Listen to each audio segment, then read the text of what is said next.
How to secure the security words. After visiting the dashboard, on the top left corner, you can select the language you prefer.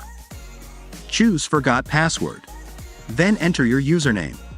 A password reset link will be sent to your registered email. After you finish the password reset process, go to Log In and then enter your username and your new password. Then select Login. Then enter your details as per your government documents. Start filling out the form by entering your name, surname, email address, mobile number, address, city, region, and the country you live in. Enter your Instagram username.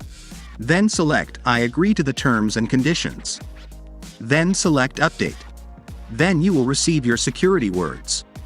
Make sure you write or copy the code and keep it safely with you. The security words will be generated in English. Also, please note that anyone with the security code can access your account. After noting it down, select I wrote down the security words. Reconfirm it.